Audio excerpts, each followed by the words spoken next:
Good morning दोस्तों, नमस्कार, स्वागत और अभिनंदन आप सभी का। चलिए क्लास को प्रारंभ करते हैं। गुड मॉर्निंग सभी को। मेरे साथ जो जुड़े हुए साथी हैं सभी का हार्दिक अभिनंदन। शेयर कर दो एक बार फटाफट से, सेशन को शेयर कर दीजिएगा ताकि आगे का टॉपिक अपन पूरा करते हैं।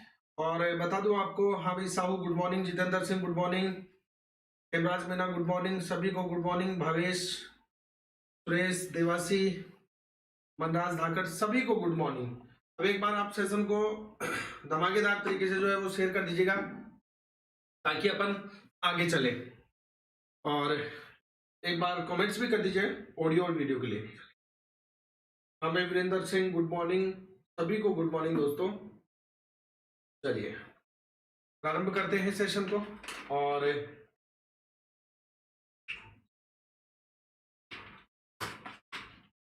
कल तक की क्लास में हमने क्या क्या मैटर देख लिया था ये मैं आपको एक बार बता देता हूं। कल तक की क्लास में अपन ने बात कर ली थी किसकी, एक तो मधुमक्खी पालन की हमने बात कर ली थी, एपीकल्चर की बात कर ली थी, और एक अपन ने जो बात कर ली थी दोस्तों वो अपन ने बात कर ली थी रेशम कीट पालन की, बोले तो सेरीकल्चर की हमने क्या कर ली थी, बात कर ली थी। ये दो बातें अपन कर चुके थे। हेमराज कह रहा है सर वॉइस स्लो है। एक बार देखो, मेरे हिसाब से भी वॉइस स्लो होनी नहीं चाहिए, फिर भी आपको लग रहा है वॉइस स्लो है तो मैं मेरी साइड से करता हूं। अब चेक करो, अब मेरे हिसाब से वॉइस स्लो नहीं होनी चाहिए, ठीक है ना। अब चेक करो, ये देखो बिल्कुल आ रही है, मैंने चेक कर लिया, इधर वॉइस प्रॉपर है, सही है, साहू भी कह रहे हैं सही है। चलिए तो दोस्तों हमने मधुमक्खी पालन और रेशम कीट पालन की बात कर ली थी। अब अगले बिंदु की ओर चलते हैं। और देखिए दोस्तों, आप लोगों के 53 डेज बचे हुए, 53 दिन बचे हुए हैं। मैंने आपको कहा था कि मैं आपका सिलेबस जो है वो 46 डेज के अंदर करवा दूंगा, और 46 डेज में से 4 दिन अपने लेफ्ट हो चुके हैं, ठीक है। बच गए कितने, 42 दिन। आराम से 42 डेज में मैं आपको कंप्लीट करवा दूंगा। बचे हुए आपके एग्जाम के जैसे 53 दिन है, तो लगभग कोर्स कंप्लीट होने के बाद 7 दिन आपको मिलेगा। इस 7 दिन में मैं आपको वन लाइनर यानी कि पूरी साइंस का सारांश, ओल्ड एग्जाम पेपर और 250 मॉडल क्वेश्चन पेपर, ये आपको मैं एक्सेट्रा में सॉल्व करवा दूंगा, ठीक है। चलिए तो शुरू करते हैं। अब बात करते हैं अगले जंतुओं के आर्थिक महत्व में अगले बिंदु पर, वो है मत्स्य पालन। देखिए सबसे महत्वपूर्ण थे ये दोनों जो मैंने आपको बिल्कुल फुल डिटेल में बताए। अब जो बचे हुए हैं वो महत्वपूर्ण तो है, प्रश्न कहीं से पूछा जा सकता है, लेकिन इतने ज्यादा उनको डिटेल में पढ़ने की जरूरत नहीं है, क्योंकि जहां से एक्चुअली प्रश्न पूछता है 99% जहां से प्रश्न पूछा जाता है वो मैंने आपको शानदार तरीके से करवा दिया। सर मेरे कमेंट्स का जवाब यही सर, वो क्यों, क्या मतलब, मैं समझा नहीं भाई। भावेश जी के मणिपुर अत्याचार करेंगे भाई बात। अब देखिए इन सब चीजों के लिए क्या है, तभी तो कह रहा हूं आप लोग, अभी आप कुछ बोलोगे आपकी बात में दम नहीं होगा। आप अच्छी तैयारी करो, अकाउंटेंट बन जाओ, सरकारी नौकरी लगे भी रहोगे तो कुछ बोलोगे तो आपकी बात में वेटेज होगा। बाकी लेना चाहिए संज्ञान, ये तो देखो गलत है। अपना जो भारत है ये अलग ही चीज है, ऐसे भारत में, एक अखंड भारत में इस तरह की चीजें ठीक नहीं है, ठीक है। और ज्यादा मैं क्या बोलूं, अभी क्लास का समय है। चलिए आगे बात करते हैं, तीसरा बिंदु अपन बात करते हैं, तो हेडिंग लगाए नंबर 3, मत्स्य पालन। नंबर 3 हेडिंग लगाइए दोस्तों, मत्स्य पालन। मत्स्य पालन बोले तो मछली पालन, बोले तो क्या कहते हैं इसको, क्या कहते हैं इसको, एक्वाकल्चर कहते हैं, ठीक है। पीसी कल्चर कहते हैं ना, एक्वाकल्चर भी एक टर्म है, वो भी बताऊंगा। इसको क्या कहते हैं, इसको कहते हैं दोस्तों पीसी कल्चर। क्या कहते हैं इसको, पीसी कल्चर कहते हैं, ठीक है। शेयर करो यार, कल की तरह शेयर करो तब मजा आएगा, ऐसे नहीं इतने से विद्यार्थी। चलिए सबसे पहले मत्स्य पालन को समझने के लिए इसकी परिभाषा लिख देते हैं। देखो वैज्ञानिक तरीकों से, फटाफट नोट करो मेरे साथ, वैज्ञानिक तरीकों से, वैज्ञानिक तरीकों से मछलियों का पालन करना,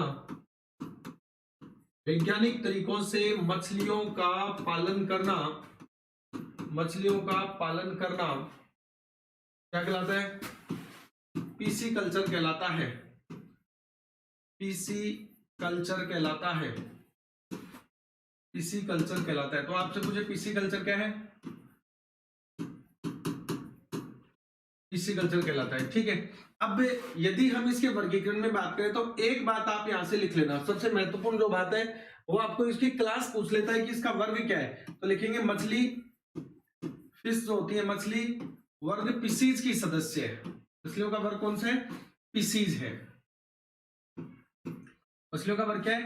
पीसीज वर्ग है दोस्तों मछलियों का। ठीक है, अब यहां पर देखिए सामान्य परिभाषा हमने देख ली कि मत्स्य पालन क्या है। ठीक है, ये अपन ने देख लिया कि वैज्ञानिक तरीकों से मछलियों का पालन करना मछली पालन है, पिसीकल्चर है। मछली के वर्ग का नाम हमने देख लिया पीसीज। अब दो टर्म यहाँ पर इंपॉर्टेंट है। एक टर्म तो है आपकी एक्वाकल्चर, एक्वाकल्चर, एक तो इस शब्द को हम समझेंगे, और एक शब्द है दोस्तों अपना हाइड्रोपोनिक्स। क्या है? हाइड्रोपोनिक्स। आवश्यक रूप से ध्यान रखना, यहां से सीधा प्रश्न उठा के पूछ लेता है। इन दोनों में से किसी भी टर्म के बारे में आपको जो है वो एग्जाम में क्वेश्चन पूछा जा सकता है, तो गौर से सुन लेना इस बात को, लिख भी लेना मेरे साथ। एक्वाकल्चर में एक्वा का मतलब है दोस्तों जल। एक्वा का मतलब क्या होता है? वाटर होता है, जल होता है। और जो कल्चर है, इस कल्चर का मतलब होता है संरक्षण करना, संवर्धन करना, पालन करना या पोषण करना। क्या कहा मैंने? कि एक्वाकल्चर दो शब्दों से मिलकर बना है। एक शब्द है एक्वा, एक शब्द है कल्चर। एक्वा का अर्थ है जल, कल्चर का मतलब होता है पालन, पोषण, संवर्धन। ठीक है, ऐसे ही नीचे देखिए दो शब्द है, एक है हाइड्रो और एक है पोनिक्स। हाइड्रोपोनिक्स में भी दो शब्द है, एक शब्द है हाइड्रो, हाइड्रो का मतलब सबको पता है जल होता है, और एक शब्द है दोस्तों पोनिक्स। क्या है? पोनिक्स। और पोनिक्स का अभिप्राय भी क्या होता है दोस्तों? पोनिक्स का अभिप्राय भी पालन, पोषण या संवर्धन होता है। आप कहेंगे साहब दोनों का मीनिंग लगभग लगभग सेम आ रहा है, ये भी जल संवर्धन है, ये भी जल संवर्धन है, तो इसमें अंतर क्या हुआ? इसका मतलब क्या है और इसमें अंतर क्या हुआ? दोनों ये तो क्या है? ये तो दोनों सेम है। पीसीज की क्या विशेषता होती है अभी बताऊंगा, तो मुझे चालू तो करने दो। पीसीज की विशेषता क्यों नहीं बताऊंगा? सारी बातें लिखाऊंगा ना, जो मछली की विशेषता है वही तो सारी पीसीज की विशेषताएं होंगी, तो अभी लिखाऊंगा। मुझे दोनों टर्म आपको क्लियर करने दो ताकि मैं मछली पालन तक अपन पहुंच सके। ठीक है, थोड़ा समय दीजिए, आप चिंता मत करो। मैं जब क्लास छोड़ूंगी, हाँ भाई मैंने कंप्लीट करवा दिया, तब आपके मस्तिष्क में कोई भी क्वेश्चन नहीं छोड़ूंगा। डियर नारायण भैचा जी, क्या नाम है? भैचा जी हो ना? जो भी आपने लिख रखा आगे समझ नहीं आया मुझे। एक्वाकल्चर, एक्वा जल, कल्चर है संवर्धन। तो जल संवर्धन यानी जीवों का जल में संवर्धन। हाइड्रोपोनिक्स, हाइड्रो यानी जल, पोनिक्स यानी संवर्धन। जल संवर्धन यानी जीवों का जल संवर्धन या जल में संवर्धन, यानी जब हम जीवों का पालन, पोषण, संवर्धन या कल्चर किस में करें? जल में करें, तो वो जल संवर्धन कहलाता है। तो जब जल संवर्धन ये दोनों तो अलग अलग टर्म क्यों? तो इसका मतलब कोई ना कोई तो अंतर है, जिस कारण से कि दोनों टर्म अलग अलग ली गई हैं। तो इसका कारण क्या है? जहां एक्वाकल्चर लिखा हुआ है उसका मतलब तो क्या होगा? देखो लिखो इसका, इसकी परिभाषा लिखो। जलीय जीवों का, जलीय जीवों का, जलीय जीवों का जल में ही संवर्धन, जलीय जीवों का जल में ही संवर्धन, जलीय जीवों का जल में ही संवर्धन करना क्या कहलाता है? एक्वाकल्चर। जलीय जीवों का जल में ही संवर्धन करना क्या कहलाता है दोस्तों? ये कहलाता है एक्वाकल्चर। क्या कहलाता है? एक्वाकल्चर कहलाता है। बात समझ में आ गई? अब आप कहेंगे साहब जलीय जीवों का जल में संवर्धन मतलब ये कि जैसे मछली क्या है, तो मछली जल का जीव है, मछली जल में ही रहती है, तो उसको एक स्थान के जल से निकाल के किसी दूसरे स्थान पर जल में ले जाके रख के और उसका हम पालन कर लें, पालन पोषण कर लें। आपने क्या किया? कहीं से मछली लाए, अपने घर पे छोटा सा तालाब बनाया, उसमें आप मछलियों का पालन करें, तो जल का जीव है, उसको किसी अन्य स्थान से जल से निकाल के दूसरी जगह जल के अंदर ही उसका पालन पोषण कर रहे हैं। तो जलीय जीवों का जल में ही संवर्धन करना क्या कहलाता है? एक्वाकल्चर कहलाता है। ये बात समझ में आई कि नहीं? जल्दी बताइए। दूसरा है हाइड्रोपोनिक्स, ये भी जल संवर्धन है, लेकिन इसमें क्या होता है? तो इसके अंदर क्या होता है दोस्तों? जीवों का मृदाविहीन संवर्धन। अब अगर आप इसकी परिभाषा लिखोगे तो लिखो जीवों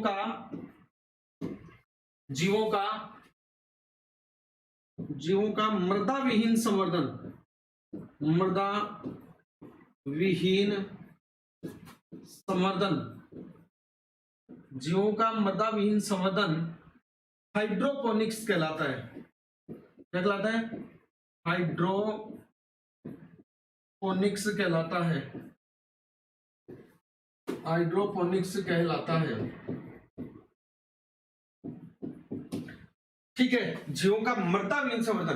देखो जल का जीव है, उसको जल से निकाल के जल में ही उसका संवर्धन कर दिया, पालन पोषण कर दिया, एक्वाकल्चर। जीव जल का नहीं है, मृदा का है। जल का नहीं है तो कहां का होगा? मृदा का होगा। अब मृदा का जीव कौन? जैसे पौधा। तो हमने पौधे को क्या किया? मृदा से उखाड़ा, यानी मृदा से हटाया, और उसका पालन पोषण हमने क्या कर दिया? जल में कर दिया। आजकल आप देख रहे हैं ना, हाइड्रोपोनिक्स खेती चल रही है, जल के अंदर ही पौधे को उगा देते हैं। सब्जियों के पौधे लोग छत पे ही जो जल के अंदर जो है वो विकसित कर रहे हैं।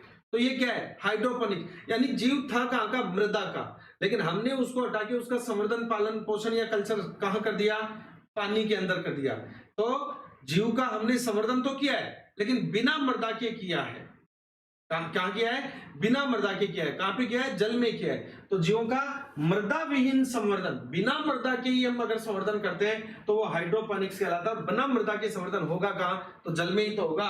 तो ये हो गया हाइड्रोपोनिक्स। कमेंट्स करके बताओ इतनी बात आपको समझ में आई कि नहीं आई, ये बात बताइए फटाफट। ये बात समझ में आ गई क्या? रही बात, देखो आपको थोड़ा सा वॉइस को लेके इश्यू है ना, तो इसके लिए आप मुझे 2 दिन का समय और देंगे, ठीक है। और एक बेहतरीन डिवाइस मैंने मंगवाई है, पता नहीं मेरी डिवाइसों को क्या हो जाता है, ठीक है। कोई ना कोई ओपरी प्राई बोलते हैं ना गाँव में, वो किसने कर दी है तो मेरी डिवाइस खराब हो जाती है। मैंने एक डिवाइस ऑर्डर की हुई है, बहुत शानदार, ठीक है। शायद 2 या 3 दिन के अंदर आ जाएगी। उसके बाद आपको एकदम झकास आवाज मिलेगी, कोई शोर शराबा नहीं मिलेगा, कोई गुंजन नहीं मिलेगा, ठीक है। एकदम क्लियर कट वॉइस मिलेगी, चिंता मत करो, बस 2 दिन और, ठीक है। ठीक है, रिपीट कर देता हूँ सुरेश। हमने कहा मछली पालन क्या है, मत्स्य पालन क्या है। तो वैज्ञानिक तरीकों से मछलियों का पालन करना पीसी कल्चर कहलाता है। वैसे पूछेगा पीसी कल्चर क्या है, तो मछली पालन, क्योंकि मछलियों के वर्ग का नाम ही पीसीज है। मैंने अब इसलिए लिखा है कि आपको पीसीज से याद आ जाए, मछलियां होती हैं उनको पालन करना, उनका कल्चर करना पीसी कल्चर कहलाता है। 2 टर्म अपने सामने, एक्वा कल्चर, हाइड्रोपोनिक्स। एक्वा में एक्वा का मतलब है जल, कल्चर का मतलब है संवर्धन, यानी कि जल में संवर्धन। किसका? जीवों का। कौन से जीवों का? जो जीव एक्चुअल में जल के ही है, जो हमेशा से जल में रहते हैं। तो जलीय जीवों का जल के अंदर ही संवर्धन, समझ रहे हैं। जैसे राजस्थानियों का राजस्थान में ही संवर्धन, वो तो हो गया एक्वाकल्चर। अब राजस्थानियों का दिल्ली में संवर्धन, वो हो गया हाइड्रोपोनिक्स। बात समझ में आ गई? यानी कि जलीय जीवों का जल के अंदर ही संवर्धन करें तो एक्वाकल्चर। जैसे मछली जल का जीव है और उसको दूसरी जगह जल में ही ले जाके अपन पाले पोसे। हाइड्रोपोनिक्स, हाइड्रोपोनिक्स कहता है जीवों का मृदाविहीन संवर्धन। ये आरपीएससी द्वारा पूछा हुआ प्रश्न है। जीवों का मृदाविहीन संवर्धन, यानी जीव तो मृदा के हैं, लेकिन हमने उनको मृदा से हटा दिया और हमने उनका पोषण अब कहाँ कर रहे हैं हम? वो हम कर रहे हैं जल के अंदर। तो कौन? जैसे मान लो पौधा है। तो जैसे आपको बताऊं मैं कि एक बार का समय था जब अंग्रेज उस समय हमारे भारत में आया करते थे, तो जलमार्ग से आते थे, और जलमार्ग से आते थे तो वो रास्ते में से उठा लाए थे एक वाटर लिली, जलकुंभी, जानते हो तो। और आ गया है तो उसका पुष्प उनको बहुत अच्छा लगा, तो वो बहुत सारे उठा के नाव में रख लिए। बंगाल के पास आए, जब बंगाल की खाड़ी में आए तो उनको लगा यार वजन बहुत ज्यादा हो गया, मामला खराब हो जाएगा, डूब जाएंगे। तो उन्होंने क्या किया, वो पूरे के पूरे वाटर लिली जो थी, जलकुंभी जो थी, उसको पानी में फेंक दिया उन्होंने। और वो पानी में इतनी ज्यादा ग्रो कर गई कि उसको बंगाल का आतंक नाम दिया गया। कई बार प्रश्न पूछ लेता है, निम्न में से किस पादप को, ठीक है, बंगाल का आतंक कहते हैं? तो वाटर लिली, जलकुंभी को कहते हैं। क्यों? क्योंकि जलकुंभी ने को ऑक्सीजन तो चाहिए, पौधा है, तो उसने क्या क्या किया, पानी जो था, बंगाल की खाड़ी जो थी, उसका जो पानी था, उसके ऑक्सीजन इतने सारे फैल गए कि उस पानी की ऑक्सीजन ले ली उन्होंने। पानी की ऑक्सीजन पौधे ले लिए, तो जल में ऑक्सीजन की कमी हो गई, तो जीव जंतु जो थे वो मर गए और पानी दूषित हो गया, इसलिए उसको बंगाल का आतंक कहा गया। ठीक है, तो ये 2 टर्म हो गए, एक्वाकल्चर, हाइड्रोपोनिक्स। यहां से प्रश्न पूछने की संभावना पूरी होती है। अब हमने कहा कि मछलियां वर्ग पीसीज की सदस्य है, तो आगे चलते हैं। पीसीज का मतलब क्या है, तो पीसीज का अभिप्राय यहां देख लेते हैं। देखो, हमने कहा कि पीसीज वर्ग है। अब पीसीज वर्ग में किनको रखा जाएगा, विशेषताएं क्या है? तो पीसीज वर्ग की जो विशेषताएं हैं, पहली बात तो यह है कि इनमें सवसनांग, सवसनांग देखें कि सवसनांग क्या होंगे, श्वसन करने के अंग क्या होंगे, तो वो होंगे गलफड़े। क्या होंगे? गलफड़े, बोले तो गिल्स। गलफड़े होंगे, बोले तो गिल्स होंगे। तो मछलियों में गिल्स होते हैं, गलफड़े होते हैं। ठीक है, क्या होते हैं? गिल्स होते हैं, गलफड़े होते हैं। सबसे महत्वपूर्ण बात तो यही आपको ध्यान रखनी है कि जो पीसीज वर्ग के होते हैं उनके अंदर सवसनांग के रूप में क्या पाए जाते हैं? गिल्स पाए जाते हैं, गलफड़े पाए जाते हैं। और बहुत सारी विशेषताएं, लेकिन वो आपको कोई डेस्क्रिप्टिव एग्जाम्स नहीं लिखना है, RS नहीं लिख रहा, ऑब्जेक्टिव एग्जाम आपका, तो जहां से अच्छा प्रश्न बनता है ऑब्जेक्टिव में वही बनाया जाता है। ठीक है, अब देखिए आगे चलते हैं। बात आती है कि भैया उत्पादन की बात करें, मछली के उत्पादन की बात करें, तो मछली के उत्पादन की बात करें हम, तो उत्पादन के अंदर हम देखेंगे स्थान, तो उत्पादन में पहला स्थान तो किसका है? तो मछली उत्पादन में अगर यहाँ पर प्रथम स्थान पूछे तो मछली उत्पादन में प्रथम स्थान है चीन का, नीचे आंख वालों का है, ठीक है। और दूसरा जो स्थान है, दूसरा स्थान, ये दूसरा स्थान है दोस्तों किसका? भारत का। किसका है? भारत का है। रेशम उत्पादन में भी भारत का दूसरा स्थान था, ये ध्यान रहे। अब मछली उत्पादन क्यों करते हैं हम, क्या उद्देश्य है? भाई कोई भी काम अपन करते हैं उसका कोई ना कोई उद्देश्य होगा। जैसे मुर्गी पालते हैं तो उद्देश्य है मांस और अंडे की प्राप्ति, ऐसे ही उद्देश्य मछली पालन का क्या है? तो मछली पालन का उद्देश्य है मछली को भोजन के रूप में, मछली को भोजन के रूप में ग्रहण करना, मछली को भोजन के रूप में, भोजन के रूप में ग्रहण करना। और भोजन के रूप में मछलियों को सबसे ज्यादा मछली खाते भोजन के रूप में वो पश्चिम बंगाल के लोग हैं। तो आप यहाँ लिख सकते हैं, यानी पश्चिम बंगाल वाले तो मुख्यतः इस पे टिके हुए हैं। पश्चिम बंगाल के लोग सर्वाधिक, पश्चिम बंगाल के लोग सर्वाधिक मछली का उपयोग करते हैं भोजन में, है ना, मछली का उपयोग करते हैं। सर्वाधिक क्या करते हैं भोजन में? मछली का उपयोग सबसे ज्यादा करते हैं। इतनी बात समझ में आई कि नहीं आई? साथ के साथ नोट कर लो। क्लास को शेयर भी कर दो। शक्ति कराए सर, अच्छा पढ़ाते हो, बहुत बहुत धन्यवाद शक्ति। श्री राधे भाई शक्ति। सर एग्जाम से पहले कोर्स पूरा करा देना। भारती मीना बेटा मैं कह चुका हूँ, कोर्स ही नहीं अभी तो वन लाइनर, ऑब्जेक्टिव क्वेश्चन और ओल्ड एग्जाम्स के क्वेश्चन भी मैं करवा दूंगा क्लास स्टार्ट होते ही, ये मैंने बोला। यस, चलिए हम तो इस वॉइस से ही काम चला लेंगे। बढ़िया समझ आ रहा है? आप तो बस कंटिन्यू क्लियर, हाँ बिल्कुल कंटिन्यू रहेगी, कोई दिक्कत नहीं है। और वॉइस का भी मैंने आपको बता दिया, अरे दोस्तों वॉइस का भी मैंने आपको बता दिया। मैं 2 दिन का समय आपसे मांगा है, कोई डिवाइस मैंने ऑर्डर की हुई है ऑनलाइन, तो 2-3 दिन लग जाएंगे। उसको आने के बाद आपकी ये समस्या भी मैं खत्म कर दूंगा, आप चिंता फ्री हो जाइए। चलिए आगे चलते हैं। अब हम बात करते हैं, ठीक है, कि मछलियों को भोजन के रूप में खाया जाता है। एक यहाँ पर नोट लगा के अपन लिखेंगे, नोट। मछली का जो यकृत होता है दोस्तों, इस मछली के यकृत के तेल में बहुत ही विशेष विटामिन पाया जाता है। ये प्रश्न बार बार पूछा जाता है, पूछता है कि मछली के यकृत के तेल में कौन सा विटामिन पाया जाता है। तो लिखो मछली के यकृत यानी लीवर, मछली के लीवर, यकृत कह दो, लीवर कह दो, कलेजा कह दो, ठीक है, एक ही बात है। लीवर कह दो, कलेजा कह दो, यकृत कह दो, एक ही बात है। तो मछली के यकृत के तेल में, मछली के यकृत के तेल में विटामिन ए व डी, विटामिन ए व डी प्रचुर मात्रा में, ए व डी प्रचुर मात्रा में पाए जाते हैं। साथ में नोट जरूर कर लेना, चिंता मत करो यार, 53 दिन है, बिल्कुल करवा दूंगा, इतनी बड़ी बात नहीं है। आप लोगों को लग रहा होगा लेकिन इतनी बड़ी महाभारत नहीं है, एकदम शानदार तरीके से करवा दूंगा। कुछ यूनिट ऐसी है जो छोटी है, कुछ यूनिट ऐसी है जिनके लिए मैं नाम लिख के और जिनको रटने वाली है उनको पीडीएफ बना लूंगा, और सॉरी सीधे यहाँ पर स्लाइड लगा लूंगा और आपको याद करवा दूंगा क्लास में, इसलिए वहां का समय बच जाएगा। पूरा मैनेज किया हुआ है मैंने कि किस तरह से कराना, आप घबराए मत। आप बाकी सब्जेक्ट पे ध्यान दो, साइंस मेरे पे छोड़ो, 1 घंटा रोजाना साथ रहो, सीधी बात ही है, क्लियर हो जाएगा। मछली के यकृत, लिवर या कलेजे के तेल में विटामिन ए व डी जो है वो प्रचुर मात्रा में पाया जाता है। कई बार ये पूछ लेता है कि मछली का जो हृदय होता है, इसी नोट में इसको पहला नाम दे देते हैं, नोट को, तो नोट को इसको 1 नंबर दे दो। इसी नोट में एक और अपन बात कर लेते हैं, ठीक है। अब लिखो नंबर 2, नोट नंबर 2 लिखो, नोट नंबर 2 लिखो।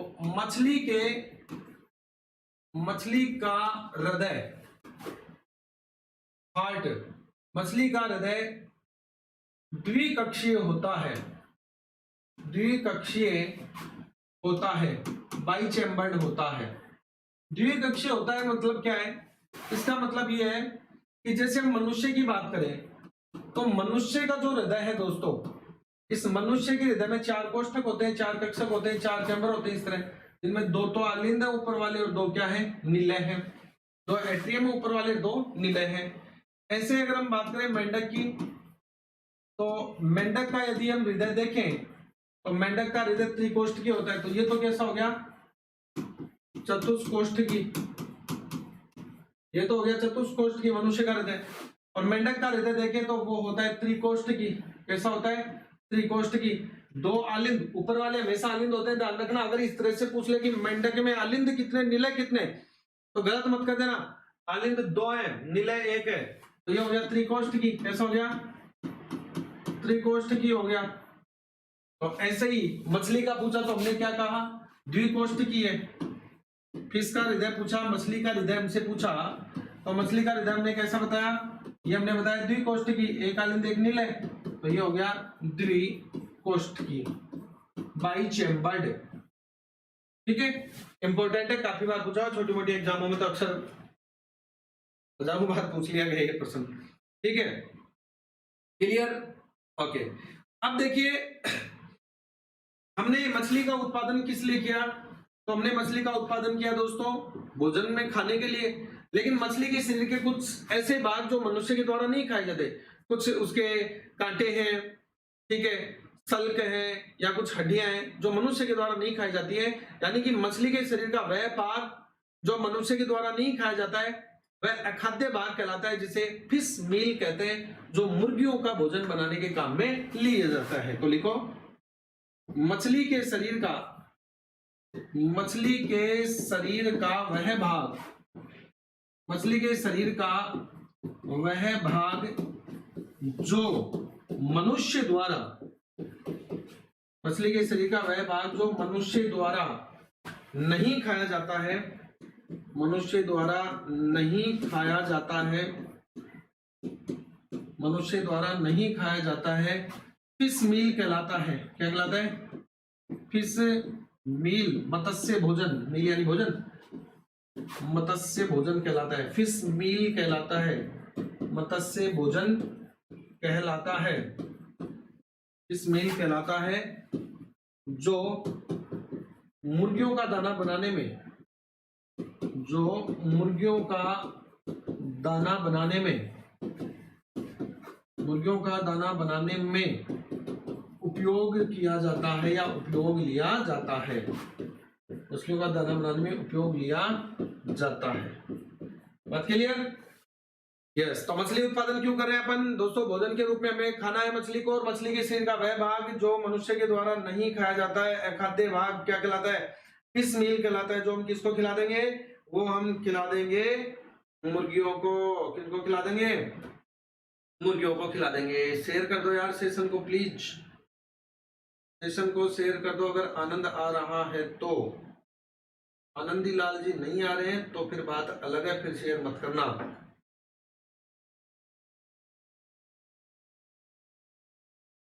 कमेंट्स आ गए आप लोगों के, आ गए, केमिस्ट्री पढ़ाओ। अरे श्याम भाई चिंता मत कर भाई, ये कह रहा हूँ मैं सारा करवा दूंगा, घबराने की कोई आवश्यकता नहीं है। जब मैंने बोल दिया तो कभी संडे आएगा, जैसे कल संडे को 2-2.5 घंटे क्लास ले लेंगे, समझ रहे हो, तो आप मत चिंता करो यार, आप लगातार जुड़े रहो। मुझे पता है जूनियर अकाउंटेंट कैसे पढ़ते हैं, कैसे पढ़ाते हैं, क्या करें कि जूनियर अकाउंटेंट बन जाए, किस तरह से तैयारी करें, बहुत अच्छे से पता है, बहुत ज्यादा अनुभव है। क्योंकि 2000 जब 11, 12, 13 के अंदर, 11 में हुई थी शायद, 2011 में जब एग्जाम हुई थी, तब तो मैं, तब से 2011 में जब एग्जाम हुई थी एलडीसी और अकाउंटेंट दोनों, मैं तब से जुड़ा हुआ हूँ इस भर्ती से, तब से मुझे अच्छे से पता है। ठीक है, बाकी लोगों ने तो नाम ही 2015 में जब वैकेंसी आई थी, फिर वो कैंसिल होकर वापस 16 में हुई थी, तब सुना होगा, लेकिन मैं 2011 से लगातार जुड़ा हुआ, 23 आ गया है। ठीक है, 12 साल हो गए मुझे अकाउंटेंट सबसे जुड़े हुए, बहुत बढ़िया से। ओके, अब आगे चलते हैं दोस्तों। अब हम बात करते हैं कुछ महत्वपूर्ण मछलियों की, जहां से एग्जाम में सीधे सीधे प्रश्न उठाता है। लिखिए, फैक्ट के रूप में लिख लो, ये नोट था, अब फैक्ट लिख लीजिएगा। फैक्ट में नंबर 1 लिखेंगे, फैक्ट में नंबर 1 लिखेंगे, लिखो गेम्बूसिया, गेम्बूसिया मछली का नाम है, ध्यान रखना। गेम्बूसिया क्या है, मछली का नाम है, और एक ऐसी मछली है जो मलेरिया का जैविक नियंत्रण करती है। तो इसके आगे लिखेंगे गेम्बूसिया, यह मछली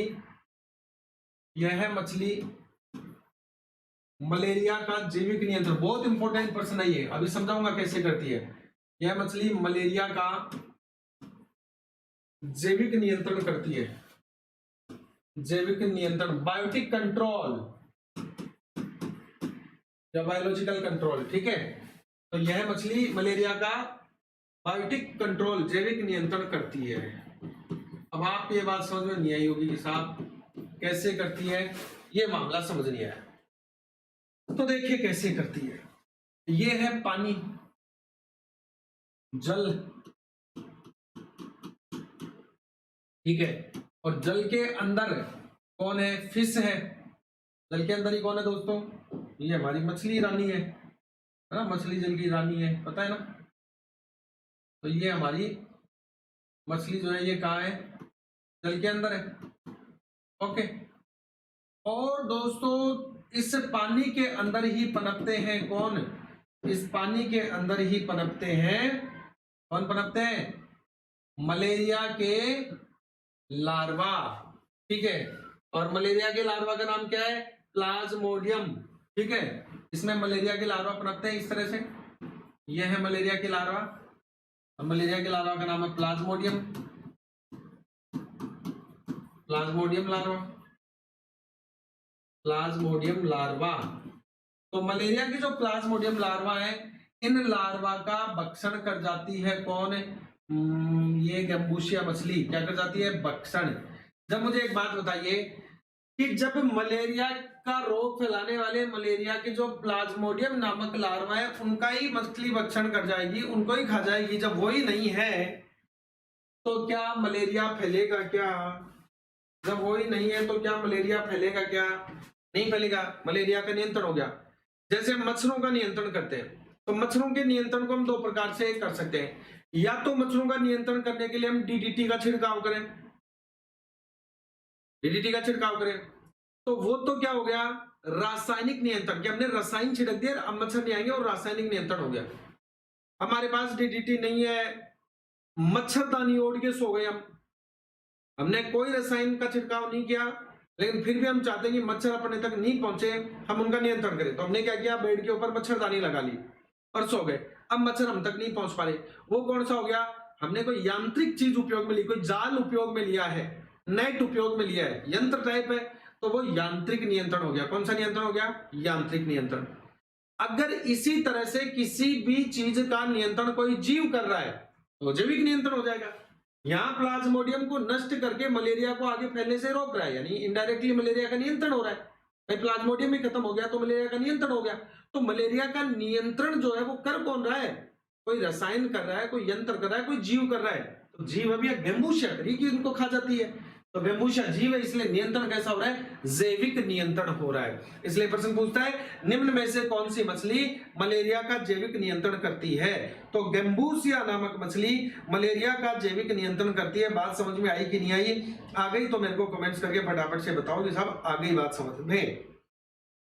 शेयर करो यार। हाँ, मनराज कह रहा है कि सर मछली के ऑयल में विटामिन ई पाया जाता है। अरे भाई, मछली के तेल में विटामिन ई नहीं पाया जाता है, नारियल के तेल में विटामिन ई पाया जाता है। बिनोला जो होते हैं काकड़े, उनमें विटामिन ई पाया जाता है। इसके अंदर तो क्या पाया जाता है? ए और डी पाया जाता है, ठीक है। हाँ, समझा दिया नारायण, मैंने लार्वा खा जाती है।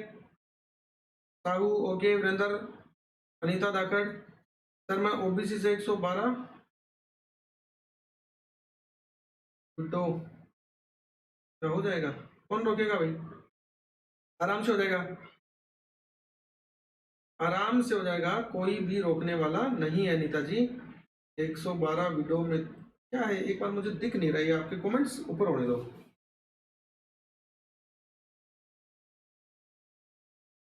हाँ वीडियो, हाँ हो जाएगा 150 कैटेगरी, ठीक है। देखो इन सब के बारे में है ना, किसके कितनी क्या जाएगी, क्या होगा नहीं होगा, वो सारी बातें कल संडे को करेंगे अपन। थोड़ा सा सेशन रखेंगे इस चीज का भी, किस तरह से तैयारी करें, क्या क्या रहेगा, और साथ में पढ़ेंगे भी, तो वो अपन कल रखेंगे, है ना। अभी मेरे को एक टॉपिक पूरा करवा लेने दीजिए आप। चलिए, ये बात क्लियर होगी। अगली बात लिखते हैं, एक मछली है लेबियो। कौन सी है? लेबियो। आपको सीधा सीधा पूछेगा निम्न में से किसे भारतीय कॉर्प कहते हैं? तो लेबियो नामक जो मछली है इसको इंडियन कॉर्प कहते हैं। लिखो इसे भारतीय कॉर्प, जैसे सेकावटी भेड़ को भारतीय मेरिनो कहते हैं, इसी तरह से इस लेबियो मछली को भारतीय कॉर्प कहते हैं। निम्न में से किस मछली को इंडियन कॉर्प या भारतीय कॉर्प के नाम से जाना जाता है? तो लेबियो नामक मछली को क्या कहते हैं?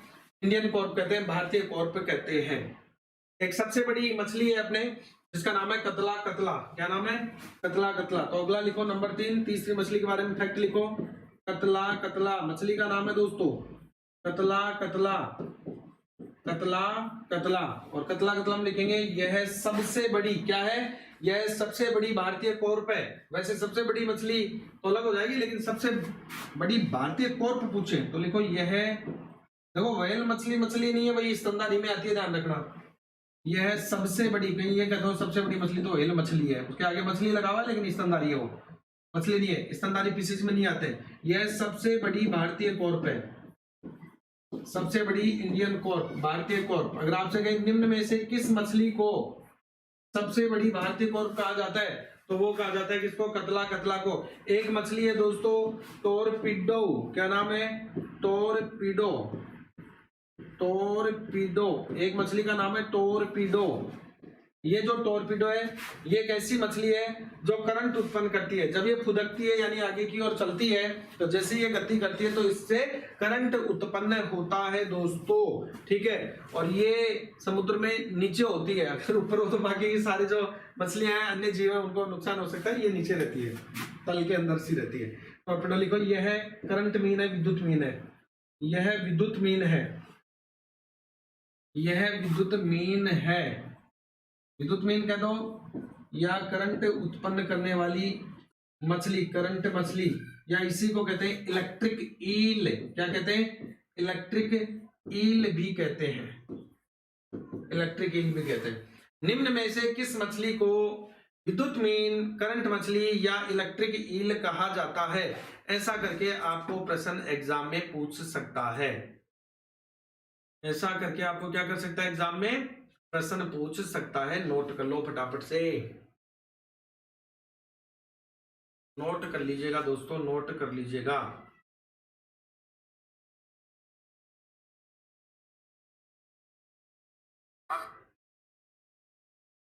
ठीक है, आप लोगों के कमेंट्स देख लेता हूं, कौन क्या लिख रहा है देखें।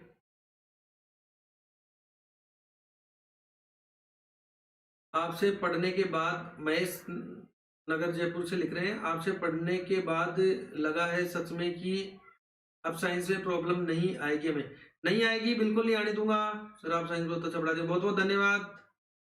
150 एससी कैटेगरी से कोई दिक्कत नहीं है, ठीक है। आने नहीं दूंगा यार, चिंता क्यों कर रहे हो? जब मैंने यही कह दिया कि आप 1 घंटा दे दो रोजाना का मुझे, आने वाले 43 दिन आपके बचे हुए हैं, आपको कोई भी दिक्कत नहीं आएगी, ये मैं कह रहा हूं। आगे बढ़ूं क्या? मेरे को तो ये बता दो।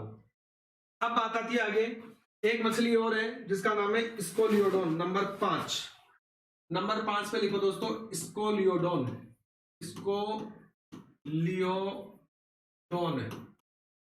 स्कोलियोडोन की हम बात करें तो स्कोलियोडोन जो है ना, इसको 2-3 बातें इसके लिए एग्जाम में पूछता है। एक तो पूछता है वास्तविक मछली कौन है, ऐसा प्रश्न पूछ के और इसका नाम देता है।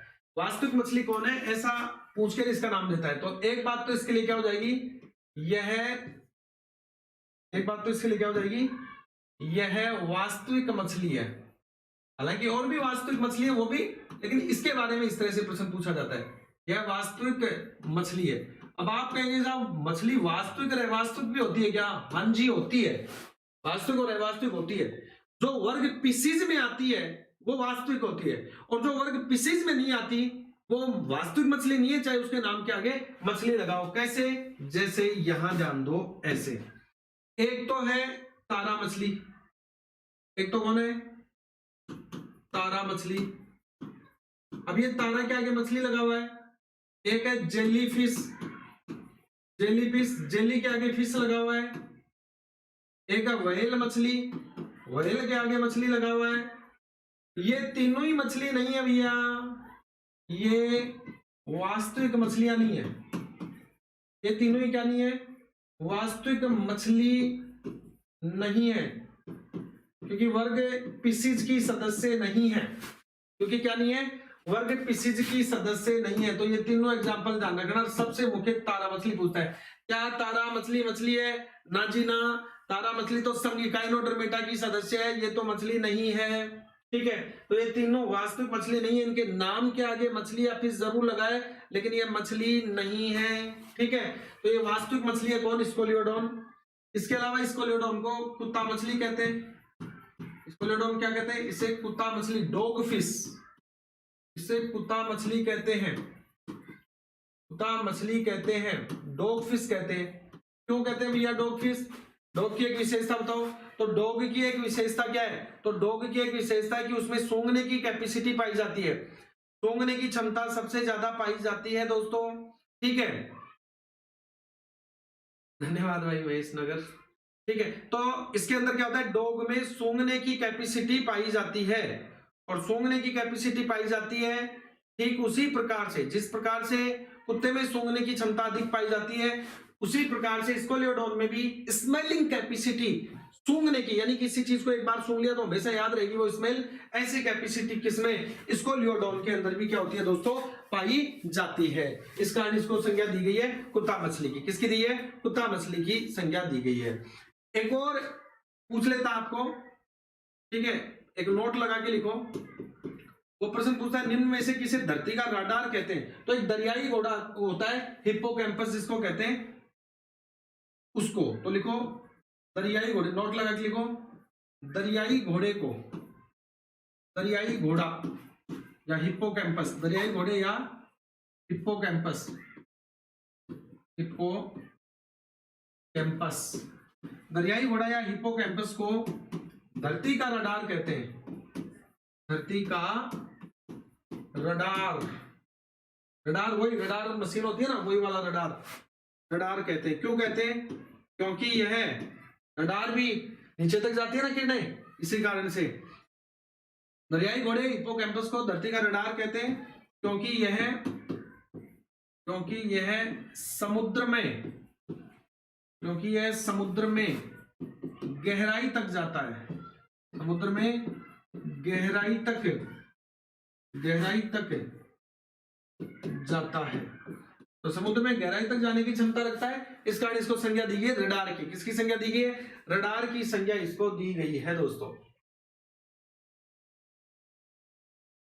नोट कर लीजिए फटाफट से वो महत्वपूर्ण चीजें जो आपको एग्जाम में अक्सर पूछ सकती हैं। ठीक है, तो चलिए देखो अपन ने क्या पढ़ा, फिर आगे अगला शुरू करते हैं। हमने बात की किसकी? हमने मत्स्य पालन की बात की कि वैज्ञानिक तरीकों से मछलियों को पालना क्या कहलाता है? मछली पालन कहलाता है, पिसीकल्चर कहलाता है। मछली के वर्ग का नाम है पिसीज। एक्वाकल्चर है जलीय जीवों का जल में ही संवर्धन, ऐसे जीव जो जल में रहने वाले हैं उनको एक जल से निकाल के दूसरे स्थान पर जल में ही संवर्धन कर लें, एक्वाकल्चर। हाइड्रोपोनिक्स, कोई पौधा मृदा का है उसको निकाल के जल में संवर्धन कर दिया, तो जीवों का मृदा के बिना संवर्धन यानी मृदा विहीन संवर्धन, वो कहलाता है हाइड्रोपोनिक्स। इसके अलावा साथियों पिसीज, ऐसे जीव जिनमें संवसनांक क्या होते हैं? गलफड़े होते हैं, वो क्या कहलाते हैं? पिसीज होते हैं। उत्पादन प्रथम स्थान पे मछली उत्पादन चीन का, दूसरे पर भारत का, तीसरे पर शायद ब्राजील का है। उद्देश्य मछली को, ये डाटा चेंज होते रहते हैं, थोड़ा देख भी लेना। उद्देश्य मछली को भोजन के रूप में ग्रहण करना, और पश्चिम बंगाल के लोग सबसे ज्यादा मछली का उपयोग करते हैं। मछली की यकृत या लीवर या कलेजे के तेल में विटामिन ए और डी दोनों पाए जाते हैं, ध्यान रखना, दोनों विटामिन पाए जाते हैं, ए भी पाया जाता है और विटामिन डी भी पाया जाता है। ठीक है, मछली का हृदय द्विकोष्ठीय होता है, जिस तरह से मनुष्य का हृदय चतुष्कोष्ठीय होता है, 2 आलिन 2 नीला होते हैं। मेंढक के हृदय में 2 आलिंद 1 नीला यानी त्रिकोष्ठीय होता है, ऐसे मछली का हृदय द्विकोष्ठीय होता है, 1 आलिंद 1 नीला है। मछली के शरीर का वह भाग जो मनुष्य के द्वारा खाया जाता है, ठीक है, जो मनुष्य के द्वारा नहीं खाया जाता है, ठीक है, फिश मील कहलाता है। क्या कहलाता है? फिश मील कहलाता है, जिसे मत्स्य भोजन कहते हैं। और इसको क्या उपयोग में लेते हैं? मुर्गियों का दाना बनाने के लिए इसको उपयोग में लिया जाता है। इसके बाद हमने बात की कि एक मछली है जिसका नाम है गेम्बूशिया। ये मछली मलेरिया का जैविक नियंत्रण करती है। जैविक नियंत्रण क्या होता है मैंने बता दिया आपको, क्योंकि मलेरिया के जो लार्वा है प्लाज्मोडियम उनका भक्षण कर जाती है। एक लेबियो जिसको भारतीय कोर्प के नाम से जानते हैं, वो कहेगा सबसे बड़ी भारतीय कोर्प कौन सी है? तो कतला कतला नामक मछली है। आपसे कहेगा टोरपीडो क्या है, तो हम कहेंगे करंट उत्पन्न करती है, विद्युत मीन है, इलेक्ट्रिक ईल है या करंट मछली है। और इसके बाद हमने बात की स्कोलियोडोन क्या है, तो वास्तविक मछली की संज्ञा दी जाती है इसको, और कुत्ता मछली कहते हैं क्योंकि इसमें कुत्ते के समान सूंघने की क्षमता पाई जाती है। जबकि तारा मछली, जेलीफिश, व्हेल मछली सभी के आगे मछली लगा हुआ है, लेकिन ये वास्तविक मछलियां नहीं है। और एक है दरियाई घोड़ा हिप्पोकैम्पस, ये समुद्र में गहराई तक जाने की क्षमता रखता है, इसलिए इसको धरती का क्या कहते हैं, रडार कहते हैं। क्या कहते हैं इसको, धरती का रडार कहते हैं। Clear, okay. तो ये अपना हो गया मछली पालन, मत्स्य पालन। अगली बात करते हैं नंबर 4। अगली बात करेंगे दोस्तों किसकी, नंबर 4 की बात करेंगे। पहले में मधुमक्खी पालन, दूसरे में हो गया अपना रेशम कीट पालन, तीसरे में मछली पालन, और अब नंबर 4 लिखेंगे मुर्गी पालन, पोल्ट्री। अगली हेडिंग लगाइए मुर्गी पालन, अगली हेडिंग लगाएंगे मुर्गी पालन, पोल्ट्री। तो परिभाषा क्या होगी, वही लिखो, वैज्ञानिक तरीकों से मुर्गियों का पालन करना, वैज्ञानिक तरीकों से मुर्गियों का पालन करना, वैज्ञानिक तरीकों से मुर्गियों का पालन करना, मुर्गियों का पालन करना क्या कहलाता है, वैज्ञानिक तरीकों से मुर्गियों का पालन करना मुर्गी पालन या पोल्ट्री कहलाता है। मुर्गी पालन या इसी को हिंदी में कहते हैं कुक्कुट पालन, कुक्कुट पालन या इसी को कहते हैं पोल्ट्री, पोल्ट्री कहलाता है, पोल्ट्री कहलाता है।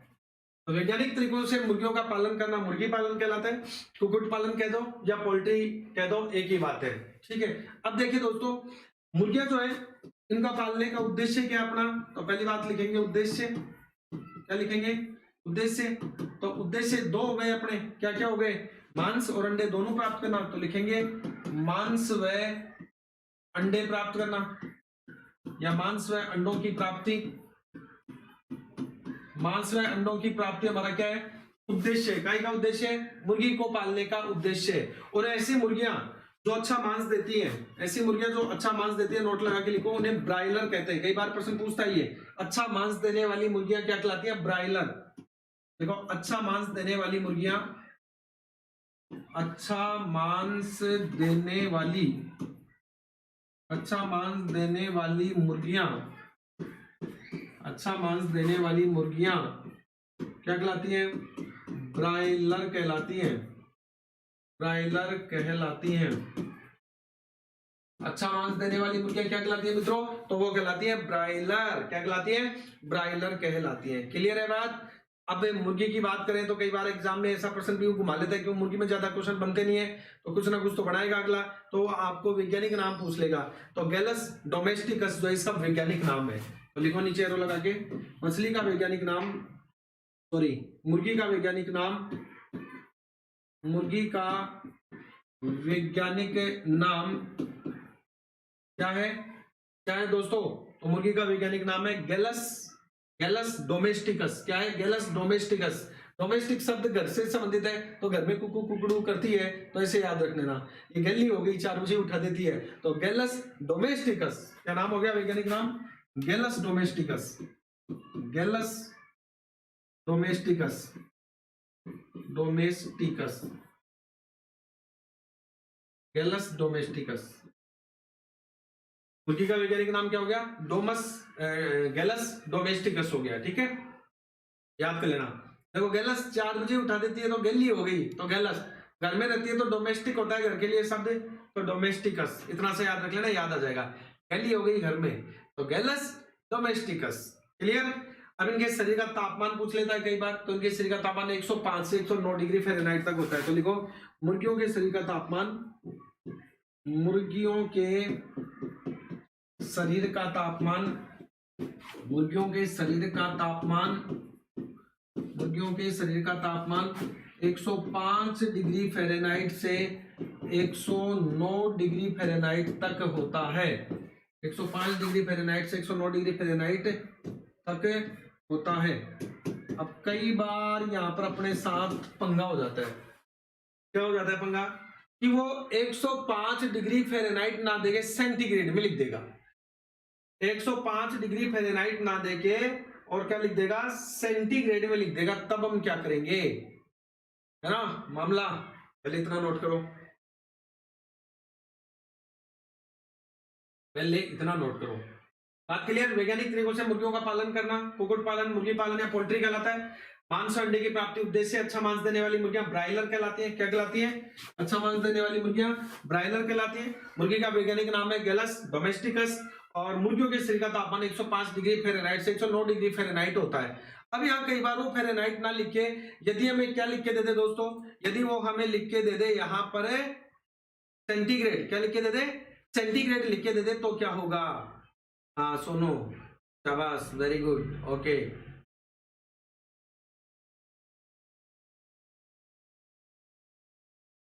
चलो ठीक है, तो आपको वो क्या लिख के देते दोस्तों? यार शेयर करो ना, सेशन को शेयर करो यार, ऐसे मजा नहीं आता। आप लोग शेयर करो यार, मुझे लगता है तुम बंद करवा दोगे आप लोग इस सेशन को, है ना?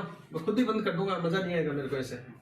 तो अगर वो आपको फ़ारेनहाइट ना देके सेंटीग्रेड दे दे तो क्या होगा? तो यहाँ एक एक्स्ट्रा बात आपको समझा देता हूँ जो केमिस्ट्री, फिजिक्स और बायोलॉजी तीनों में काम आएगी। आगे नहीं बताना पड़ेगा मेरे को, आगे नहीं बताना पड़ेगा, क्योंकि आगे बायोलॉजी में अपने एक टॉपिक आएगा ब्लड सर्कुलेटरी सिस्टम, तो सर्कुलेटरी सिस्टम में भी ये बताना पड़ेगा। फिर केमिस्ट्री में भी थोड़ा काम आता है, ठीक है, फिजिक्स में भी काम आता है, तो मुझे वहां तापमापी में नहीं बताना पड़ेगा, यहाँ ब्लड में नहीं बताना पड़ेगा, इसलिए मैं यही बता देता हूँ। मैंने क्या कहा कि वो 105 डिग्री फ़ारेनहाइट ना देकर आपको सेंटीग्रेड दे दे, यानी ये प्रश्न आपके सामने हो गया कि 105 डिग्री फ़ारेनहाइट सेंटीग्रेड में कितना होता है, यही तो प्रश्न बन गया, ठीक है। तो यहाँ पर तापमान को फ़ारेनहाइट से सेंटीग्रेड में परिवर्तित करवा रहा है, तो ताप परिवर्तन, क्या करें? ताप परिवर्तन। और दोस्तों तापमान के परिवर्तन का एक फॉर्मूला होता है, किसी भी तापमान को दूसरे पैमाने में, क्योंकि देखो ताप के अगर पैमाने की हम बात करें, पैमाने, तो तापमान के पैमाने कौन कौन से होते हैं?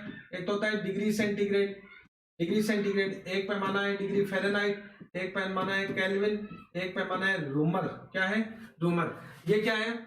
ये तापमान के पैमाने, degree centigrade, Fahrenheit, kelvin, rumour, ये सब क्या है दोस्तों? तापमान के पैमाने। तो इनमें किसी भी पैमाने को किसी में बदलना है, या फ़ारेनहाइट को सेंटीग्रेड में बदलना है। ताप परिवर्तन का एक कॉमन सूत्र है, C/5 बराबर F-32/9 बराबर K-273/5 बराबर R/4। ये एक यूनिवर्सल फॉर्मूला है तापमान परिवर्तन करने का। तापमान परिवर्तन करने का ये एक क्या है दोस्तों? ये एक यूनिवर्सल फॉर्मूला है तापमान परिवर्तन का। अरे यार इसमें क्या, तापमान परिवर्तन का क्या है? ये तापमान परिवर्तन का एक यूनिवर्सल फॉर्मूला है, ये समझ में आ रही है बात? तो ये क्या है? Universal formula. यूनिवर्सल फॉर्मूला क्या हो गया? C/5 बराबर F-32/9 बराबर K-273/5 बराबर R/4। अब सीधे सीधे आ जाओ, उसने हमें क्या दिया? उसने हमें कहा कि फ़ारेनहाइट ले लो, तो एक तो फ़ारेनहाइट दिया हुआ है जो इसके अंदर है, एक सेंटीग्रेड पूछा है जो इसके अंदर है, जो दिया हुआ है जो पूछा गया उन दोनों को निकालना है। अगर सेंटीग्रेड की जगह केल्विन देता तो हम केल्विन वाली जिसमें के है उसको लाते, और जो दिया हुआ है फ़ारेनहाइट उसको लाते, तो इन दोनों को लाते। ये बात समझ में आ गई क्या? कि फ़ारेनहाइट दिया हुआ है, सेंटीग्रेड पूछा है, तो फ़ारेनहाइट किसमें? इसमें, वो लिया, और सेंटीग्रेड पूछा है, सेंटीग्रेड है C इसमें, ये लिया। अगर इसकी जगह C ना देके के देता तो के इसमें, तो ये ले आते, फिर उसके आगे बराबर में जो दिया हुआ है F वाला ये ले आते। तो देखो यहाँ पर सेंटीग्रेड C/5 बराबर, C पूछ रहा है तो C वाला लिया, के पूछता तो यहाँ के वाला जिसमें के वो उठा के ले आते, बराबर जो दिया हुआ है वो ले आएंगे। दिया हुआ कौन है? F वाला, F वाला ये लिया हो, F-32/9। वैल्यू दी हुई फ़ारेनहाइट की, लिख दो वैल्यू, वही गणित वाला मामला हो जाएगा। फ़ारेनहाइट के इतना दिया हुआ है 105 दिया हुआ है, -32 है बटे 9 है, क्रॉस मल्टीपल करेंगे, सब जानते हैं। ये हो गया 9C, ये हो गया कितना? ये हो गया कितना रे भाई बताओ? 105, ये हो गया 5 गुणा 105 माइनस 32, यही तो हो गया। और ये 5 दोनों से अलग अलग गुणा होगा क्योंकि माइनस का चिन्ह है, गुणा होता तो एक साथ हो जाता। तो ये 5 को 105 से गुणा किया तो 500 तो 25, 25, 525 हो गए क्या? 2 2 5 525 माइनस से हो गए 160 हो गए क्या? 5 3 15 5 10 माइनस 160, यही तो हो गया। क्योंकि ये 5 इससे भी अलग गुणा होगा, इससे भी अलग गुणा होगा, क्योंकि बीच में प्लस माइनस है तो अलग अलग गुणा होगा, ब्रैकेट में गुणा होता है यहाँ तो एक साथ हो जाता। अब देखो क्या बच रहा है यहाँ पर, तो ये बच रहा है 9C बराबर, ये 5 में से क्या निकालेंगे? 0 निकालेंगे तो 5, 12 में से 6 निकालेंगे तो 6, इधर 4 में से 1 निकालेंगे तो 3, ऐसे ही तो होगा।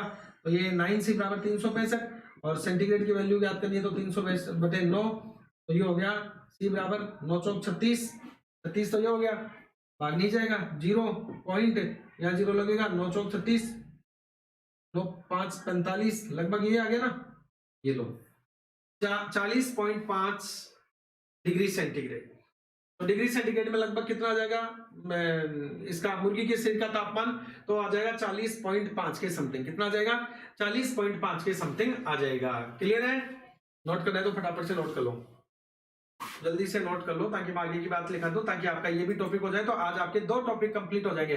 हाँ शाबाश, अब जाके आप लोगों ने जो है निकाला ही। अरे हर कुछ नहीं पूछेगा भावेश, मोर का ये वो जो अपने बिंदु सिलेबस में दिया वही पूछेगा। ऐसे तो फिर वो चूहे का पूछ लेगा, भैंस का पूछ लेगा, जो सिलेबस में नहीं है। थोड़ी साइंस का कोर्स कब तक हो जाएगा भैया? 43 दिन में हो जाएगा रवि। आज से अच्छा 4 दिन तो हो गए ना, आज से 40 दिन के अंदर हो जाएगा। टाइम बढ़ा दो, बिल्कुल बढ़ा देंगे। कल संडे, कल 2 घंटे क्लास ले लेंगे। महेश यादव जी नमस्कार। महेश जी कह रहे सर 2 घंटे की क्लास कर दो। 2 तो नहीं, कल से 1.5 घंटे की कर देते हैं ना, और या देख लेते हैं, बातचीत कर लेता हूं मैं, बातचीत कर लेता हूं, 1.5-2 घंटे की करवा देते हैं। कल से मैं बात करके और क्लास का समय बढ़वा देता हूं। ठीक है, आप देखो लगातार जुड़े रहेंगे और ढंग से शेयर करेंगे। कम से कम 50 विद्यार्थी लाइव रहे रोजाना, तब तो कोई पढ़ाने का मजा है यार। अंतरराष्ट्रीय लेवल पे मेरी बेइज्जती क्यों करवा रहे हो? लोग देखेंगे कि यशवंत सर पढ़ा रहे हो और 30 बच्चे सिर्फ क्लास को देख रहे हैं। यार मेरी माटी तो मत कराओ कम से कम, ठीक है? बात को समझो। मैं घंटे तो 2 कर दूंगा, 4 कर दूंगा, वो कोई बात नहीं है। मैराथन सेशन भी लेके आ जाऊंगा। पर ये जो नंबर ऑफ लाइव स्टूडेंट है ना, ये आत्मा होती है एक शिक्षक की, ध्यान रखना ऑनलाइन में। ये आत्मा को झकझोर के मत रखो मेरी को। चलिए, तो ये हो गया कि टेम्परेचर कैसे कन्वर्ट करते हैं। तो हमने कहा कि मुर्गियों के शरीर का तापमान 105 डिग्री फ़ारेनहाइट से 109 डिग्री फ़ारेनहाइट तक होता ही होगी। अब बात आती है कि कुक्कुट पालन में भारत का स्थान कौन सा है। ठीक है, कुक्कुट पालन में भारत का स्थान कौन सा है? तो आगे चलो, अगली बात लिखो। मुर्गी पालन में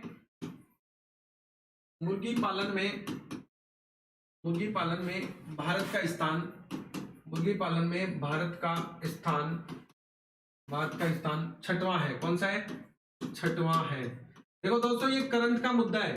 मैं आपको घटता बढ़ता रहता है, करंट है, इसलिए देख लेना, वर्तमान में देख लेना, कौन पहले पे कौन दूसरे पे। तो नेट पे सर्च करके, गूगल करके देख लेना। ये छोटी मोटी बातें, कोई बड़ी बात नहीं। इतना तो आप लोगों को अपने नोट्स को अपडेट करना भी चाहिए, ध्यान रहना चाहिए, जिससे आपको लगे कि हाँ कोई 2 चीज और देखने को मिले। क्लियर?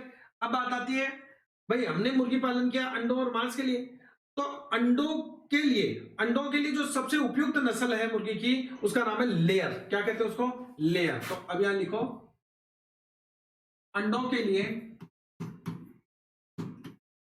लिए यानी अंडे उत्पादन के लिए, अंडों के लिए मुर्गी की श्रेष्ठ नस्ल, अंडों के लिए मुर्गी की श्रेष्ठ नस्ल लेयर है।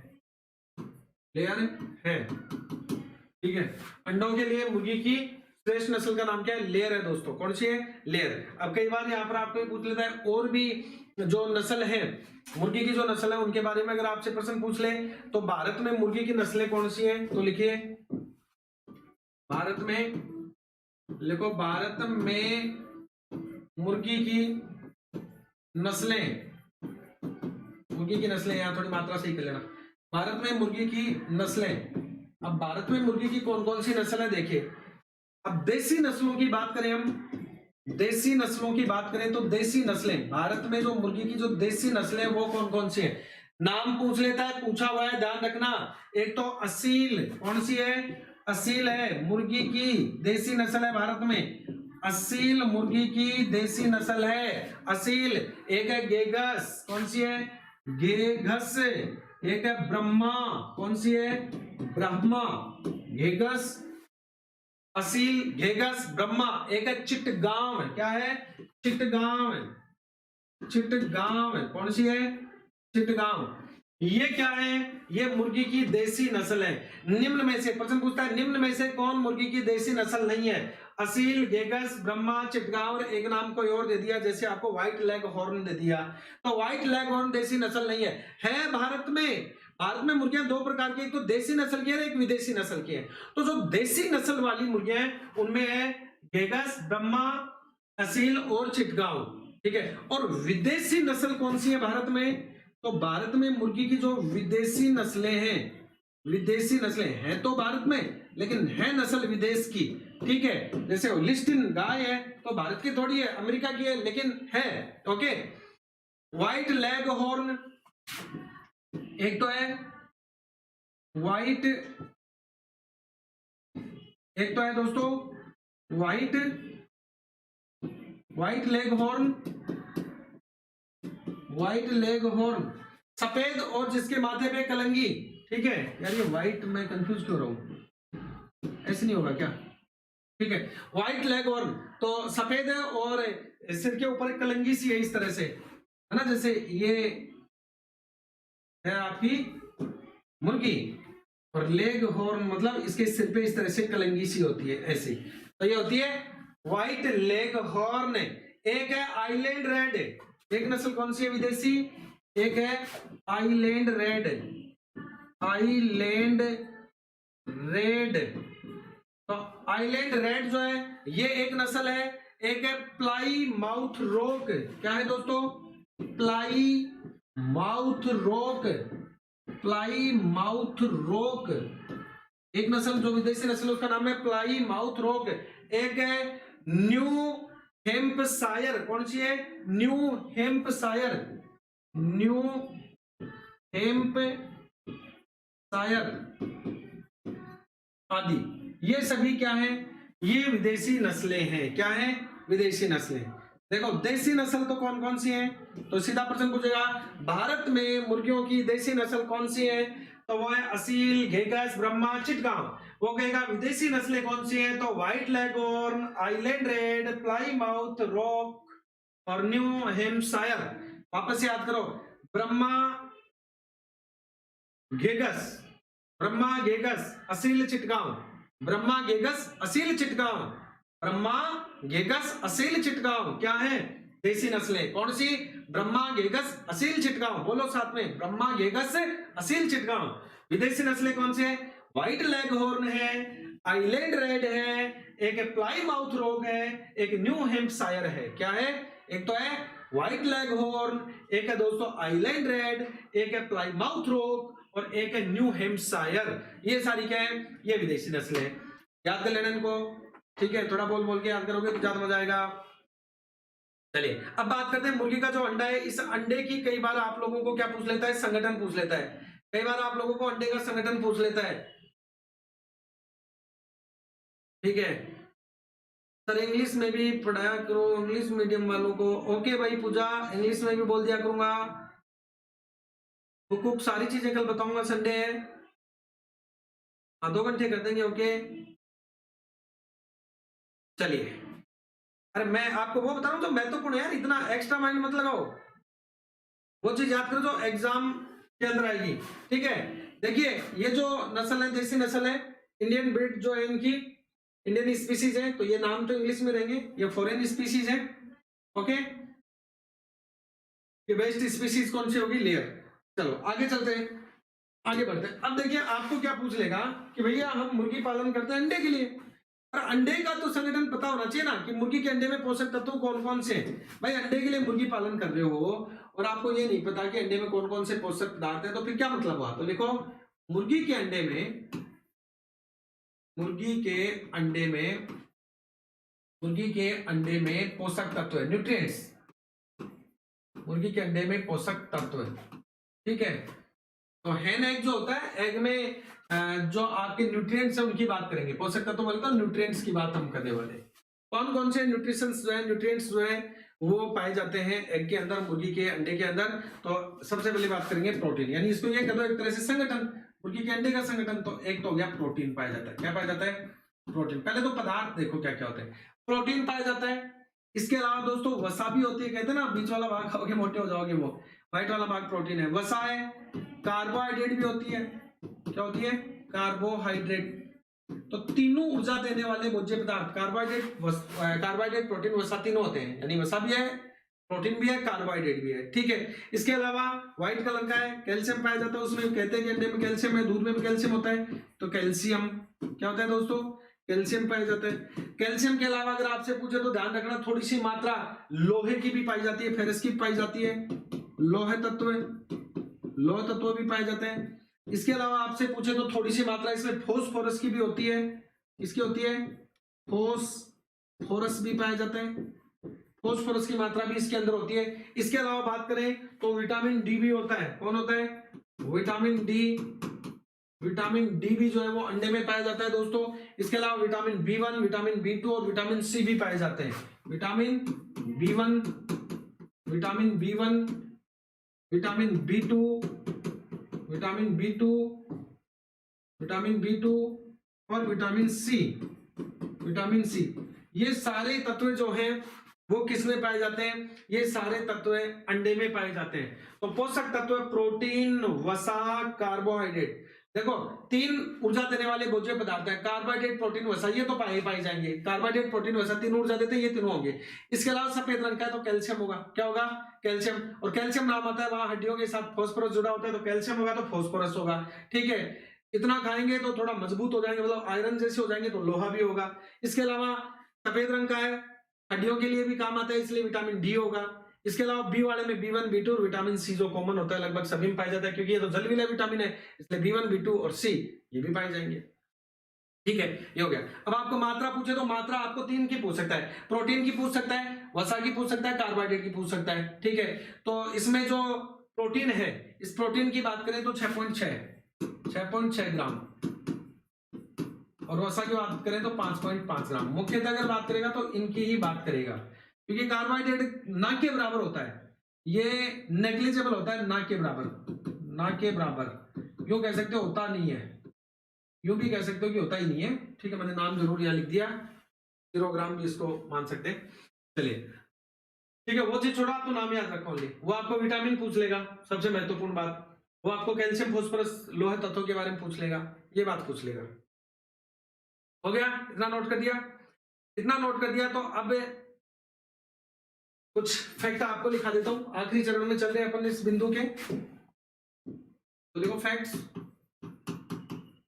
फैक्ट्स की बात करें तो एक फैक्ट तो लिखेंगे, नंबर 1 लिखेंगे असील मुर्गियां है। कुक फाइटिंग एक गेम होता है, उसके लिए असील नामक मुर्गियां जो है वो फेमस है। तो लिखो असील मुर्गियां, असील मुर्गियां कुक फाइट खेल के लिए प्रसिद्ध है।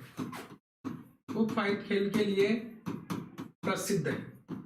असील मुर्गियां क्या है? कुक फाइट खेल जो है उसके लिए प्रसिद्ध है दोस्तों। लेग हॉर्न जो मुर्गी है वो पूरे विश्व में सर्वश्रेष्ठ अंडों के लिए फेमस है। क्या है? सर्वश्रेष्ठ अंडा उत्पादन के लिए फेमस है। कौन? Leg horn. लेग हॉर्न अंडे उत्पादन के लिए, लेग हॉर्न अंडे उत्पादन, जो घरों में रहती है ना वो वाली, लेग हॉर्न अंडे उत्पादन के लिए श्रेष्ठ नस्ल है। ठीक है, अंडे उत्पादन के लिए क्या है दोस्तों? श्रेष्ठ है। ब्रह्मा है, ये मुर्गी मीट के लिए पाली जाती है, मांस के लिए पाई जाती है। देखो ब्रह्मा अच्छे मांस के लिए पाली जाती है। वो अच्छा मांस ब्रायलर कहलाते हैं, तो जो अच्छा मांस देते हैं वो ब्रायलर होते हैं। ब्रायलर कौन है? ब्रह्मा ब्रायलर है। ऐसे ब्रह्मा अच्छे मांस हेतु पाली जाती है। अच्छे मांस से हेतु पालन, अच्छे मांस के लिए पालन किया जाता है इसका। ठीक है, अंडे से संबंधित एक क्रांति आई थी जिसे रजत क्रांति कहते हैं। चौथा फैक्ट लिखो, रजत क्रांति। सारी क्रांति पढ़ाऊंगा आपको इसी बिंदु में मैं। जैसे कल टसर क्रांति आई थी वो रेशम उत्पादन से संबंधित थी, ऐसे ही आपसे अंडे उत्पादन में वृद्धि से संबंधित क्रांति पूछे तो रजत क्रांति। तो रजत क्रांति अंडे उत्पादन, अंडे उत्पादन से संबंधित, अंडे उत्पादन से संबंधित है। ठीक है, ओके, बात क्लियर। और लास्ट बात, मुर्गी में सामान्यतः होने वाले रोग। तो मुर्गियों के रोग देखें तो मुर्गियों में सामान्यतः होने वाले रोग है, एक तो है रानीखेत। कौन है? रानीखेत। ये रानीखेत जगह है एक, इसमें उत्तराखंड साइड में या गुजरात में, मेरे दिमाग से निकल गया। ठीक है, तो रानीखेत जो जगह है वहां पर सबसे पहले मुर्गियों में एक रोग देखा, इसलिए उसका नाम रानीखेत रखा। एक मुर्गी चेचक, फाउल कोलेरा, एक रोग का नाम मुर्गी चेचक, फाउल कोलेरा, मुर्गियों में होने वाले रोग है। एक है एस्परजिलोसिस, ये भी मुर्गियों में होता है। एस्परजिलोसिस ये भी मुर्गियों में होता है। और एक रोग और है दोस्तों, वो है अतिसार, जिसको कहते हैं फाउल कोलेरा। ये फाउल पॉक्स है ये मुर्गी चेचक। एक है अतिसार, फाउल कोलेरा, अतिसार, दस्त होना। अतिसार मतलब दस्त होना, फाउल कोलेरा। ठीक है, तो ये 4 रोग हैं जो मुर्गियों में सामान्यतः देखने को मिलते हैं दोस्तों। ये 4 रोग है जो मुर्गियों में सामान्यतः हमें देखने को मिलते हैं। क्लियर? इसी के साथ आपका मुर्गी पालन पूरा हो जाता है। कमेंट्स देख लेता हूं आपको। Okay, son of God sir Brahma विदेश की है। हाँ हाँ भाई, यहाँ रहती है, भारत में काउंट हो रही है अभी।